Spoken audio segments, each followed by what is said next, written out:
nouveau bilan lecture et c'est parti. On commence avec Génération Zelda 1993-2004 qui est donc le second volume de cette série, le premier s'appelant 35 ans de légende, il était marron, je vous l'ai présenté assez récemment. J'ai directement enchaîné sur la lecture de ce second volume que j'ai trouvé plutôt sympathique et meilleur que le premier. Les anecdotes sont moins longues et moins tirées en longueur, plus pertinentes sur les choix, on a des portraits de personnes qui ont bercé la licence et franchement c'était très intéressant. Le tout est joliment illustré et les informations étaient bien choisies. Certaines m'ont plus intéressée que d'autres et certaines je les connaissais déjà. Mais globalement, si vous voulez en savoir plus sur la licence Zelda, celui-là était meilleur que le premier. Et vous n'avez pas besoin de lire le premier pour lire celui-ci par ailleurs.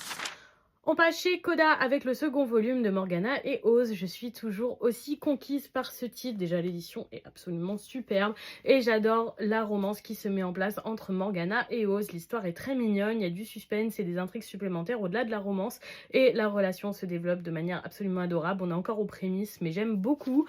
Franchement, c'est un webtoon à ne pas manquer. On passe chez Delcourt avec le premier tome de la Perfect Edition de Hellsing qui est comme ça avec une magnifique édition reliée, cartonnée façon cuir. C'est hyper qualitatif avec un petit signet juste là et vraiment j'ai beaucoup apprécié ma lecture. On est sur un titre de vampire, les dessins ne sont pas complètement à mon goût, ça se voit que c'est assez rétro mais j'ai plutôt bien aimé l'histoire. J'aime surtout que ce soit une bonne critique de la religion.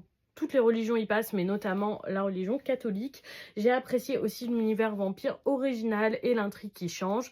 C'est pas le meilleur titre de vampire que j'ai lu, mais il a piqué ma curiosité et je lirai la suite avec plaisir.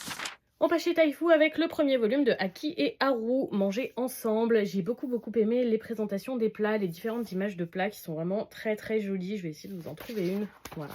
Ça rend vraiment hyper bien, ça donne l'eau à la bouche. Par contre, côté intrigue, je trouve que ça manque d'un fil rouge plus fort et je trouve que la romance n'avance presque pas dans ce premier volume. Donc je ne pense pas que je vais continuer, mais pour les personnes qui aiment le pur slice of life, ça va vous plaire. On va chez Kana avec le 12e volume de Corps Solitaire. J'apprécie toujours autant cette série, mais je trouve que ce tome est un cran en dessous des autres parce qu'il est très prévisible dans ce qui s'y passe. Ça reste une super lecture qui parle d'adultère, de relations, de sexualité, etc.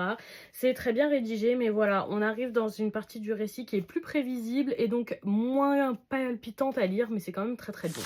On termine avec le 7e volume de la Smash Edition d'Eikyu, édité chez Crunchyroll. Je continue de redécouvrir Eikyu grâce à cette édition au format papier. J'avais déjà vu l'animé, je suis à jour.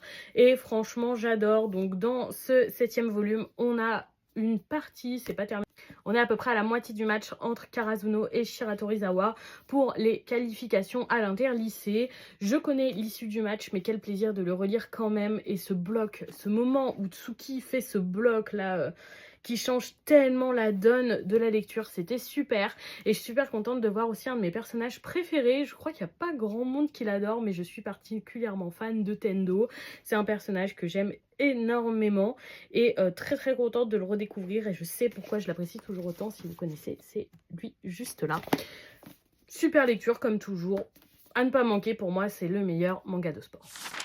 Et voilà pour ce bilan lecture. Dites-moi si vous avez lu ces titres ou s'ils vous tentent et surtout bonne soirée tout le monde.